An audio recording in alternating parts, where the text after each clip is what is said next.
Circle of Inevitability, capítulo 927. Infortúnio? Após discutir assuntos relacionados ao cadáver feminino reanimado, a Madame Mágica confirmou a estratégia atual de Lumian e dos outros.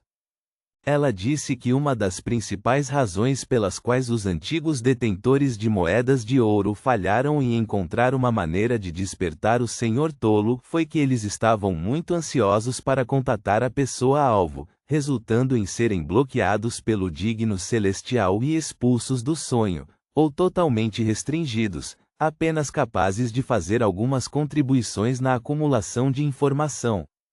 No final da carta, a Madame Mágica disse a Lumian e aos outros que alguns portadores de moedas de ouro ainda poderiam entrar nesta cidade dos sonhos, mas não poderiam se comunicar com o Senhor Tolo ou intervir em nenhum evento. No entanto, eles poderiam agir como câmeras humanas, ajudando a coletar informações em certas ocasiões. O conteúdo exibido na tela de cristal de gelo terminou aqui. Lumian sacudiu o pulso, queimando a carta, e se virou para Ludwig, o histórico do cadáver feminino reanimado. Ludwig olhava ansiosamente para uma lanchonete na rua e, relutantemente, contou as informações que obteve do cadáver. Panatia, uma membro da seita das demônias, apelidada de Nação do Rouxinol Desesperado, foi uma das perpetradoras do incidente da Grande Névoa de Beclund. Ela se tornou a marionete de Antigonos, um grande nobre do Império Tudor, em uma cidade secreta a caminho da Nação da Noite Eterna.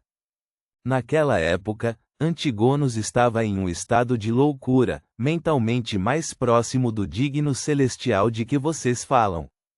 Para o nível mais alto do caminho do saqueador, a Rouxinol Desesperado é de fato equivalente à marionete do digno celestial.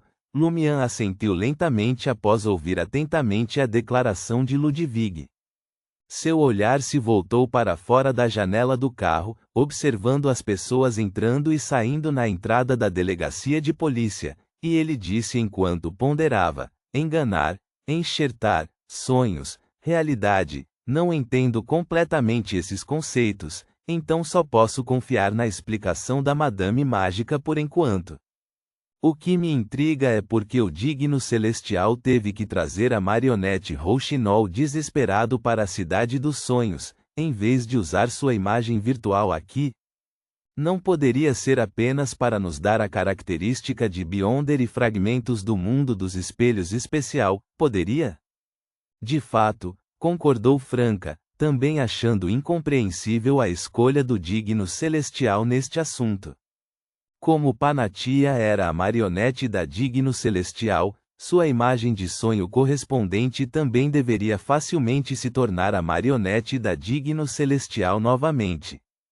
Em suas tarefas subsequentes, o papel que ela desempenhou não exigiu que ela fosse uma demônia real, a julgar apenas pelo roteiro reencenado de Panatia. Uma demônia ilusória pertencente à Cidade dos Sonhos poderia igualmente cumprir as responsabilidades correspondentes. O digno celestial escolheu um método mais complicado em vez de um mais simples, o que implicava razões ocultas. Essas razões podem ser cruciais. Anthony, sentado no fundo, continuou com sua análise do estado psicológico do personagem. Se a descrição nas informações e o lembrete de Madame Suzy estiverem corretos, a imagem do sonho do Senhor Tolo é muito cautelosa e cuidadosa. Então, enviar uma demônia para abordá-lo com desculpas razoáveis e de forma gradual, cultivando sentimentos por meio de interações diárias e moderadas para dissolver a falta de familiaridade e a cautela, pode não ser a melhor escolha. Como as demônias são muito bonitas, isso instintivamente faria alguém que se considera comum traçar uma linha em seu coração, sentindo que não é algo que eles poderiam obter. Lumian, Jenna e Franca, as três demônias, olharam para Anthony simultaneamente. Anthony pausou por 2 segundos antes de continuar. Se eu fosse arranjar isso, eu encontraria uma maneira de transformar uma das atuais colegas femininas de Zhou Mingrui em uma marionete. Essa colega deveria ser preferencialmente muito comum, não uma Beyonder, e não particularmente bonita, mas ainda ter seu próprio charme de certos ângulos ou expressões. Depois que ela se familiarizar com Zhou-Mingrui, providencie para que ela beba a poção do assassino, aumentando gradual e discretamente seu charme, permitindo que o amor se desenvolva lentamente. Os olhos de Lumian piscaram algumas vezes, mas ele permaneceu em silêncio. Vocês, espectadores, Franca suspirou sinceramente. De fato, melhor em escrever roteiros do que o digno celestial. Ela tinha pensado seriamente sobre isso e sentiu que se fosse ela mesma antes da transmigração, ela definitivamente não seria capaz de resistir. Então por que o digno celestial teve que trazer sua própria marionete demônia para a cidade dos sonhos, e até mesmo usar o poder da Grande Mãe para dar a ela uma nova vida? Jenna repetiu a confusão anterior de Lumian e Franca.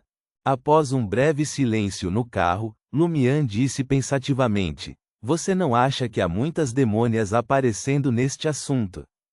"O que você quer dizer?" Jenna adivinhou vagamente o que Lumian queria dizer. Era o simbolismo do sonho que ele vinha enfatizando diversas vezes todos os dias ultimamente. Lumian curvou levemente os lábios. Como uma equipe que vem ao sonho para despertar o Senhor Tolo, o número de demônias entre nós é anormalmente alto, excedendo a metade. E o principal oponente abandonou a abordagem simples, escolheu a complicada e até trouxe uma marionete demônia que pertence a ele mesmo aqui. Os portadores das cartas dos arcanos maiores disseram que o Senhor Tolo tem autoridade sobre o destino, e que o celestial digno também deve tê-la. As moedas da sorte finalmente reunidas em nossas mãos, nos trazendo a esta cidade dos sonhos. Isso não simboliza a escolha do destino, simbolizando que será uma demônia que despertará o Senhor Tolo. Da mesma forma, também será uma demônia que ajudará o celestial digno a alcançar a vitória? Eu já havia sentido que os caminhos escolhidos pelas moedas da sorte dessa vez eram muito monótonos, e a aparição do cadáver feminino reanimado aumentou minha suspeita. Então por que deve ser uma demônia? E por que deve ser uma demônia externa com consciência real?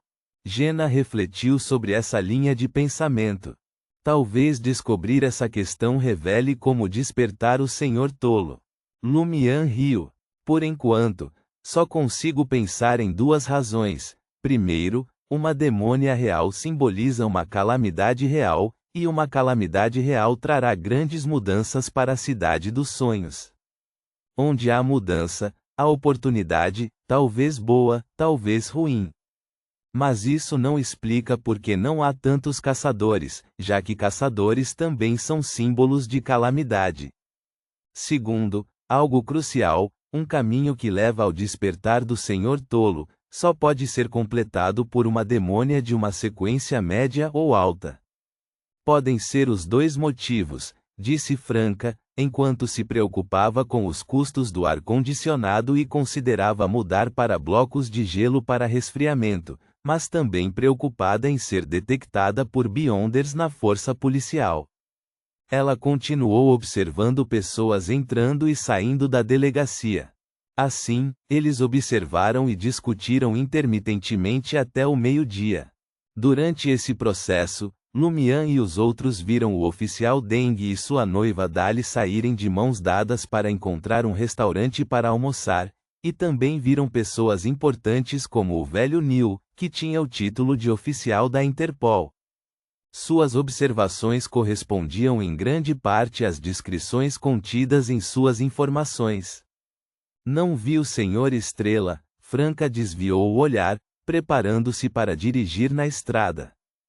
Ele provavelmente está investigando o caso na sala de vigilância do shopping. Lumian notou essa informação enquanto navegava pelo celular mais cedo. Franca não disse mais nada e dirigiu até o novo distrito urbano, cheio de prédios altos e um clima moderno, estacionando em frente a um prédio com mais de 100 metros de altura. Seu próximo alvo de observação, também um suspeito importante, Peng Deng, trabalhava aqui. Assim que Franca estacionou o carro, Lumian e os outros viram o alvo se aproximando à distância. Ele era um jovem de aparência normal, segurando um café gelado e olhando para o telefone. Toda vez que Jena pensava que iria esbarrar em pedestres ou obstáculos na estrada, Peng Deng, sem levantar a cabeça, manobrava habilmente ao redor deles. Quase simultaneamente, a informação de Peng Deng passou pela mente de Lumian e dos outros. Peng Deng, 24 anos, da mesma cidade natal de Zhou Mingrui, colega de classe do jardim de infância, ensino fundamental e ensino médio, colega de escola no ensino médio, atualmente designer de interiores, mora na comunidade de Erum, ao lado do jardim da nova cidade. Ele tem uma namorada chamada Ni Zhen, que mora na zona de alta tecnologia e planeja se mudar para a casa de Peng Deng depois que o contrato atual terminar. Atualmente dividindo o aluguel com um trabalhador estrangeiro chamado Grisha, que tem uma personalidade excêntrica, é paranoico e tem maneiras rudes. Lumian observou cuidadosamente Peng Deng, que vestia uma camisa clara com suor escorrendo pelas costas, sem perder nenhum de seus movimentos ou detalhes de expressão facial. Somente depois que Peng Deng voltou para dentro do prédio, Lumian desviou o olhar e perguntou a Anthony: "Você notou alguma coisa?" Anthony balançou a cabeça. Normal. Se fosse tão simples descobrir problemas, os portadores das cartas dos arcanos maiores já teriam tido resultados há muito tempo. Lumian não ficou desapontado. Ele disse a todos os membros da equipe: "Não temos certeza se Peng Deng sairá à tarde. Vamos observar a namorada dele e o colega de quarto dele por um tempo primeiro. Amanhã é fim de semana, e há uma possibilidade de contatar o Sr. Tolo na aula de tutoria à tarde. Precisamos passar rapidamente por todo o pessoal listado que precisa de observação." Jena e os outros não fizeram objeções. Franca tentou ligar o carro, mas não conseguiu completar a ignição de jeito nenhum. O som estrondoso não conseguiu se transformar em um zumbido constante. Droga! O carro quebrou. Franca deu um tapa no volante, incapaz de esconder sua frustração. Nesse momento, apenas um pensamento surgiu na mente de Lumian e Jena. Teremos que pagar pelos reparos. Imediatamente depois, Lumian franziu a testa. Isso não é muita coincidência? O carro quebra logo depois que observamos Peng Deng. De fato, não havia sinais de problemas antes. Franca também começou a achar isso suspeito. Abordar Peng Deng com más intenções levaria ao infortúnio? Mas os portadores das cartas dos arcanos maiores que haviam observado Peng Deng anteriormente não mencionaram nenhuma situação semelhante. Isso é uma anomalia, vamos registrá-la, Lumian disse a Anthony. Ele abriu a porta e saiu do carro, habitualmente querendo verificar ele mesmo para ver se conseguia consertar. Mas depois de ficar na área queimada pelo sol, ele se lembrou de que não tinha nenhuma compreensão da estrutura de carros com motor de combustão interna. A única coisa que ele podia fazer era bater no capô algumas vezes, esperando que a vibração e a sorte pudessem de alguma forma fazer o veículo se consertar. "Vou ligar para a locadora de veículos", disse Franca, pegando o telefone do suporte. Nesse momento, uma voz entusiasmada veio da beira da estrada. "Olá, Li Yan, o que houve?" Lumian e Anthony, que também haviam saído do carro, olharam para a rua e viram que era Estiano, o estudante estrangeiro de intercâmbio que eles conheceram ontem, que era suspeito de ser a imagem do sonho correspondente a um membro de alto escalão da Igreja do Vapor. O carro quebrou. Lumian apontou para o sedã cinza. Estiano, carregando uma mochila de viagem, animou-se. "Talvez eu possa ajudar você a consertar isso." Ponto.